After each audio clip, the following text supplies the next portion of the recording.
ഞാൻ Jinesh P V, doctor ഹോബീസിൻ്റെ പുതിയൊരു വ്ളോഗിലേക്ക് എല്ലാവർക്കും സ്വാഗതം. ഇന്ത്യയിൽ ആദ്യം, അതും നമ്മുടെ കൊച്ചിയിൽ. സുരക്ഷിതവും പരിപൂർണമായി ശീതീകരിച്ചും ക്യാമറ നിരീക്ഷണം, മൊബൈൽ ചാർജിംഗ് സംവിധാനമടക്കമുള്ള കൊച്ചിൻ ഷിപ്പ്യാർഡ് നിർമ്മിച്ച പരിസ്ഥിതി സൗഹാർദ്ദമായ ഇലക്ട്രിക് ഹൈബ്രിഡ് കാറ്റമറൈൻ ബോട്ടിൽ കൊച്ചി കണ്ടറിഞ്ഞൊരു യാത്ര. ഒരു യാത്രയിൽ 100 പേർക്ക് മാത്രമേ സൗകര്യമുള്ളൂ, അതും പാസഞ്ചർ കൗണ്ടിംഗ് സിസ്റ്റത്തിലൂടെ നടപ്പാക്കുന്നു. ഇത് അപകട സാധ്യതയും വളരെയധികം കുറയ്ക്കുന്നു. മറൈൻ ഡ്രൈവിലുള്ള ഹൈക്കോർട്ട് ജംഗ്ഷൻ മെട്രോ സ്റ്റേഷനിൽ നിന്നും തുടങ്ങുന്ന വൈപ്പിൻ യാത്ര 8 മണിക്കാണ് തുടങ്ങുന്നത്. 30 രൂപയാണ് ടിക്കറ്റ് റേറ്റ് വരുന്നത്. 20 മിനിറ്റാണ് യാത്ര വരുന്നത്. അതുകൂടാതെ തന്നെ high court junction to fort Kochi യാത്ര 8:15 തുടങ്ങുന്നത്. ടിക്കറ്റ് റേറ്റ് 40 രൂപയാണ് വരുന്നത്. അതുപോലെ തന്നെ ഹൈക്കോർട്ട് ജംഗ്ഷൻ സൗത്ത് ചിറ്റൂർ യാത്ര 7:45 തുടങ്ങുന്നു. 40 മിനിറ്റാണ് യാത്ര. 40 രൂപയാണ് ടിക്കറ്റ് റേറ്റ് വരുന്നത്. അതുകൂടാതെ തന്നെ ഹൈക്കോർട്ട് ജംഗ്ഷൻ ടു ബോൾഗാട്ടി, കൂടാതെ സൗത്ത് ചിറ്റൂരിൽ നിന്നും ഏലൂർ വഴി ചേരനല്ലൂരിലേക്കും സർവീസുകളുണ്ട്. പ്രകൃതിരമണീയമായ കായൽ കാഴ്ചകളും അതുപോലെ തന്നെ മെട്രോപൊളിറ്റൻ കാഴ്ചകളും ഒരുപോലെ ഒത്തിണക്കിയ കൊച്ചി മെട്രോ ഒരു വിസ്മയം തന്നെയാണ്.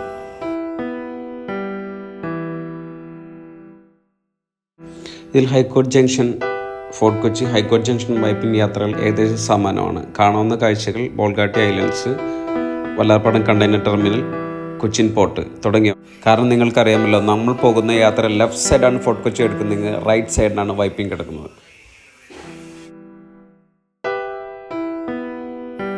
ഇതിൽ ഹൈക്കോർട്ട് ജംഗ്ഷൻ സൗത്ത് ചിറ്റൂർ യാത്ര പ്രധാനമായും ആദ്യമായി കാണിക്കുന്ന മറൈൻ ഡ്രൈവിൻ്റെ കാഴ്ചകളും അതിനുശേഷം മനോഹരമായ ഗ്രാമീണ കാഴ്ച നിങ്ങൾക്ക് സമ്മാനിക്കുന്നു.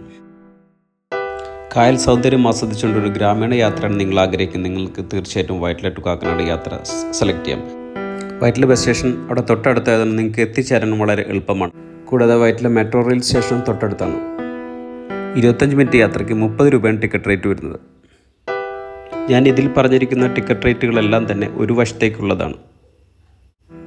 എപ്പോഴും യാത്ര ചെയ്യുമ്പോൾ രാവിലെ യാത്ര ചെയ്യാൻ ശ്രമിക്കുക, തിരക്ക് കുറവായിരിക്കും. പക്ഷേ കാഴ്ചകൾക്ക് നല്ലത് എപ്പോഴും വൈകിട്ടുള്ള യാത്രകളായിരിക്കും. ടിക്കറ്റുകൾ കൊച്ചി മെട്രോ സ്റ്റേഷൻ്റെ കൗണ്ടറുകളിൽ നിന്നോ കൊച്ചി വൺ ആപ്പിലൂടെ കൊച്ചി മെട്രോ പ്രീപെയ്ഡ് കാർഡിലൂടെ എടുക്കാവുന്നതാണ്. ഇനി കൊച്ചി മെട്രോയുടെ ചില പ്രത്യേകതകൾ. ഒരു സമയം ഒരു ബോട്ടിൽ 100 പേർക്ക് യാത്ര ചെയ്യാൻ കഴിയുമെന്ന് ഞാൻ പറഞ്ഞല്ലോ. വേലിയിറക്ക സമയത്ത് ഉയർന്നു പൊങ്ങുകയും താഴുകയും ചെയ്യുന്ന ഫ്ലോട്ടിംഗ് പോൺടൂൺസാണ് ഇവിടെ ക്രമീകരിച്ചിരിക്കുന്നത്. പരിപൂർണമായി ശീതീകരിച്ച ബോട്ടിൽ ഫീഡിംഗ് ഏരിയയും ഒരുക്കിയിട്ടുണ്ട്. അന്തരീക്ഷ മലിനീകരണം കുറയ്ക്കുന്നതിൻ്റെ ഭാഗമായി ഇലക്ട്രിക് ഹൈബ്രിഡ് ബോട്ടുകളാണ് ഉപയോഗിക്കുന്ന ബോട്ടുകളുടെ പ്രത്യേകത, തീരെ അപകട സാധ്യതയില്ലാത്ത കറ്റമറൈൻ ബോട്ടുകളാണ് ഇവിടെ ഉപയോഗിച്ചിരിക്കുന്നത്. ഈ കറ്റമറൈൻ എന്ന് പറയുന്ന വാക്ക് തന്നെ ഉത്ഭവിച്ച് തമിഴ്നാട്ടുകാരുണ്ടാക്കിയിരുന്ന കട്ടമരത്തിൽ നിന്നാണല്ലോ. അപ്പോൾ അതും മേക്ക് ഇൻ ഇന്ത്യ തന്നെ. ഉപയോഗിക്കുന്ന ബോട്ടുകൾക്ക് കേരളത്തിലെ ഓരോ തുറമുഖങ്ങളുടെ പേരുകളാണ് ഇവിടെ നൽകിയിരിക്കുന്നത്. മൂസരീസ്, ബേപ്പൂർ, ഏഴിമല, നീണ്ടകര തുടങ്ങിയവയാണ്. സേഫ്റ്റി മുൻനിർത്തി ഏകദേശം 100 യാത്രക്കാർക്കായി 127 ലൈഫ് ജാക്കറ്റ്സാണ് ബോട്ടിൽ ക്രമീകരിച്ചിരിക്കുന്നത്.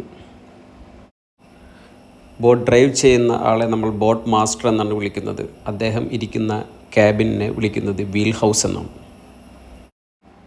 കൊച്ചി നിങ്ങളെ കാത്തിരിക്കുകയാണ് ഭംഗിയുള്ള കാഴ്ചകളൊരുക്കി.